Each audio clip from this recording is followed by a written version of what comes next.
और पूरे देश को दिलचस्पी है कि आखिर जो सिद्धू मूसेवाला के हत्यारे हैं वो आखिर कहां गए। तो सिद्धू मूसेवाला के जो हत्यारे हैं वो नेपाल में। मनोज वर्मा का रुख करना चाहूंगी। मनोज वर्मा, क्या जानकारी? जी बिल्कुल, देखिए आपको बताना चाहूंगा कि दिल्ली पुलिस की जो स्पेशल सेल की एक टीम है वो इस वक्त नेपाल में मौजूद है। और क्योंकि दिल्ली पुलिस की स्पेशल सेल की टीम को जानकारी मिली है कि जो मूसावाला के हत्यारे हैं वो नेपाल में छिपे हो सकते हैं, पुलिस की जो कई टीमें हैं वो इस पर काम कर रही थी। पंजाब पुलिस की एसआईटी तो इस मामले पर काम कर ही रही है, साथ ही साथ दिल्ली पुलिस की जो स्पेशल सेल है वो भी इस पर लगी हुई है, क्योंकि स्पेशल सेल ने जेल से लॉरेंस बिश्नोई को 5 दिन की रिमांड पर लिया है और उससे लगातार पूछताछ की जा रही है। और कहीं ना कहीं जांच में ये बात सामने आई है कि जो हत्यारे हैं वो नेपाल में छिपे हो सकते हैं। यही वजह है कि जो पुलिस की टीम है वो नेपाल में पहुंची है। इसके अलावा इससे पहले पुलिस की टीम ने मुजफ्फरनगर में भी रेड की थी। तो कहीं ना कहीं कड़ियों को जोड़ने की कोशिश की जा रही है, क्योंकि जिस तरीके से नाम सामने आया था लॉरेंस बिश्नोई का और ये दावा किया गया था फेसबुक पोस्ट के जरिए भी कि जो हत्या है उसकी जिम्मेदारी लॉरेंस बिश्नोई ने ली थी। और आपको बताना चाहूंगा कि एक बड़ा गैंगस्टर है लॉरेंस बिश्नोई, जिसका हरियाणा में, राजस्थान में, पंजाब में और दिल्ली में काफी मुकदमे उसके ऊपर दर्ज हैं। और जो लॉरेंस बिश्नोई की खासियत है वो ये है कि वो अपने साथ जो लोकल बदमाश हैं उनको मिला लेता है और उसके बाद अपने टारगेट के ऊपर काम करना शुरू करता है। तो फिलहाल इस वक्त लॉरेंस स्पेशल सेल की रिमांड पर है, उससे लगातार पूछताछ की जा रही है। वहीं पर स्पेशल सेल की जो एक टीम है वो नेपाल में घूम रही है और तलाश कर रही है उन हत्यारों का जिन्होंने सिद्धू मूसेवाला की हत्या की थी। जी मनोज वर्मा, मीका मतलब तमाम जो गायक हैं वो सिद्धू मूसेवाला के हक में, उसके पक्ष में खुलकर सामने आए। ये भी कहा जा रहा है कि भाई मीका को भी थ्रेट हो सकता है, या तमाम जो पंजाब के बड़े चेहरे हैं, हनी सिंह है या जितने भी हैं, उनको थ्रेट हो सकता है। मेरा सवाल आपसे ये है कि देखिए पंजाब में जो म्यूजिक इंडस्ट्री है उसमें आपसी जो कलह है, आपसी जो कलेश है वो बहुत पुरानी है। तो ये जो तार जो लॉरेंस बिश्नोई या गोल्डी बरार से जुड़ रहे हैं इस हत्याकांड के, क्या वो कहीं इसके पीछे संगीत और म्यूजिक भी है? क्योंकि बहुत सुपरहिट थे मूसेवाला। जी बिल्कुल, देखिए पुलिस के अधिकारियों से जो हमारी बातचीत हुई है उनका साफ तौर पर यह कहना है कि हर एंगल से इस मामले की जांच की जा रही है और कहीं ना कहीं लगातार जो सिंगर्स हैं वो भी पंजाब के अंदर टारगेट किए जा रहे हैं। तो इस एंगल से भी पुलिस की जो टीम है वो जांच कर रही है। दिल्ली पुलिस की स्पेशल सेल की टीम अलग जांच कर रही है और जो पंजाब पुलिस की एसआईटी बनी है वो अलग जांच कर रही है। तो कहीं ना कहीं जो हमारी अधिकारियों से बातचीत हुई है उनका साफ तौर पर यह भी कहना है कि इस एंगल को लेकर भी जांच की जा रही है, क्योंकि लगातार इस तरीके के हमले जो म्यूजिक इंडस्ट्री के लोग हैं उन पर होते रहे हैं। तो इस एंगल से भी पुलिस की टीम जांच कर रही है। और अब जब तक कातिल गिरफ्तार नहीं होते तब तक इस मामले में कह पाना मुश्किल है कि आखिरकार असली वजह क्या थी। हालांकि जो संदीप की हत्या हुई थी उसको एक वजह माना जा रहा है, क्योंकि संदीप जो था उसका ताल्लुक बिश्नोई के गैंग से था। तो कहीं ना कहीं उसको मानना जा रहा है कि उसकी हत्या का बदला लेने के लिए सिद्धू मूसेवाला की हत्या की गई है। लेकिन जब तक कातिल गिरफ्त में नहीं होंगे और कातिलों से हो पाएगा कि आखिरकार असली वजह क्या थी, तो कातिल का गिरफ्त में होना बहुत जरूरी है। तो एसआईटी की टीम तो जांच कर ही रही है, वो भी तलाश कर रही है कातिलों को, और दिल्ली पुलिस की जो स्पेशल सेल की टीम है वो भी कातिलों की तलाश में जुटी हुई है। मनोज वर्मा, ये कहा जा रहा है कि हत्याकांड के जो तार हैं वो तिहाड़ जेल से जुड़े हुए हैं, यानी तिहाड़ जेल में बैठकर इस पूरी साजिश को रचा गया। गोल्डी बरार जो कि कनाडा में बैठा हुआ है वो टच में था लॉरेंस बिश्नोई के, जो कि तिहाड़ जेल में, और लॉरेंस बिश्नोई जिसकी कस्टडी इस समय दिल्ली पुलिस की स्पेशल सेल के पास है।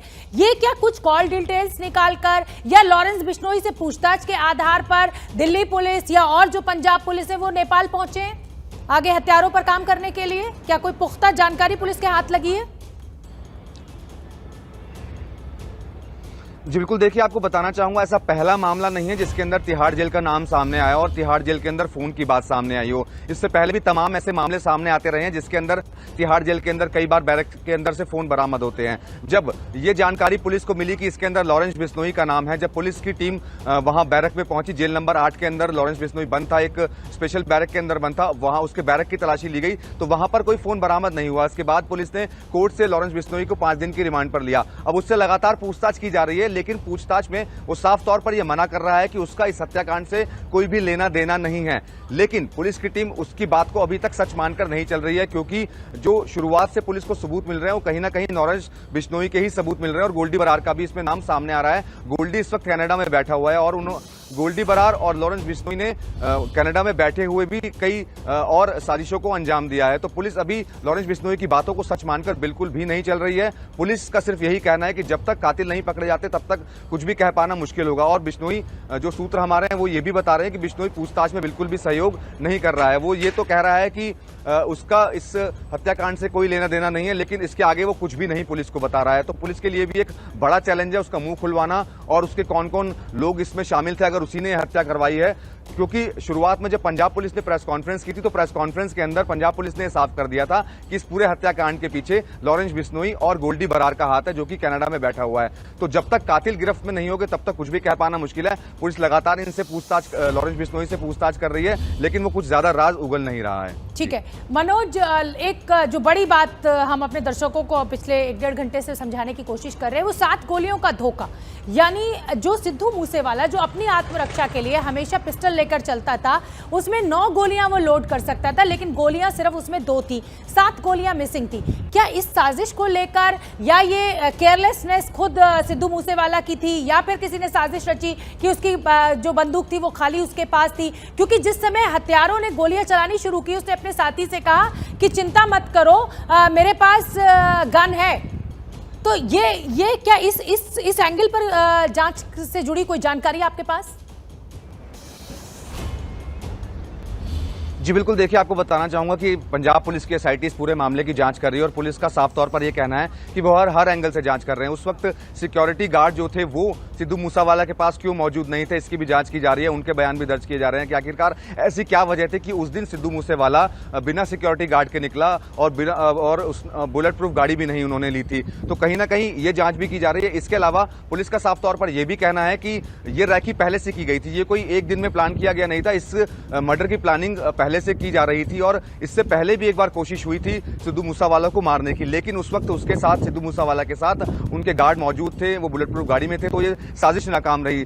लेकिन अब जिस दिन इस पूरी वारदात को अंजाम दिया गया उस दिन कहीं ना कहीं कातिलों को इस बात की पूरी जानकारी थी। ये जांच में जरूर सामने आ रहा है, उनको ये जानकारी थी कि सिद्धू मूसेवाला के पास ना ही सिक्योरिटी है ना ही वो अपनी बुलेट प्रूफ गाड़ी में है, और यही वजह है कि उन्होंने इस पूरी वारदात को अंजाम दे डाला। तो कहीं ना कहीं पुलिस जो है वो तमाम एंगल्स पर जांच कर रही है, तमाम लोगों के बयान दर्ज किए जा रहे हैं और कड़ियों को जोड़ने की कोशिश की जा रही है कि जो वजह बताई जा रही है कि जो हत्या पहले बिश्नोई के गैंग की हुई थी, क्या वही एक वजह है या इसके पीछे कोई और वजह भी हो सकती है। तो तमाम कड़ियों को जोड़ने की पंजाब पुलिस तो कोशिश कर ही रही है, साथ ही साथ दिल्ली पुलिस की स्पेशल सेल भी उस पूरे मामले की जांच में जुटी हुई है। बिल्कुल मनोज वर्मा, तो बड़ी जानकारी हमारे सहयोगी मनोज वर्मा दे रहे हैं कि देखिए कई एंगल से इस पूरे मर्डर केस की जांच चल रही है। कनाडा से भी तार जुड़ते हुए नजर आ रहे हैं, तिहाड़ जेल से भी जुड़ते हुए तार नजर आ रहे हैं। उनकी बंदूक में जो अपनी आत्मरक्षा के लिए रखते थे उसमें सिर्फ 2 गोलियां क्यों थी, पूरी की पूरी 9 क्यों नहीं थी? आखिर कौन कौन है उस एंगल पर, उसी जगह पर क्यों हत्या की गई जहां पर सीसीटीवी में उन हत्यारों के चेहरे नहीं आ पाए? तो एक बड़ी साजिश है सिद्धू मूसेवाला की हत्या। तो फिलहाल एबीपी न्यूज के इस लाइव डिजिटल प्लेटफॉर्म के बुलेटिन से इतना ही। मुझे दीजिए इजाजत, बहुत जल्द आपसे फिर होगी मुलाकात एक खास बुलेटिन के साथ। नमस्कार।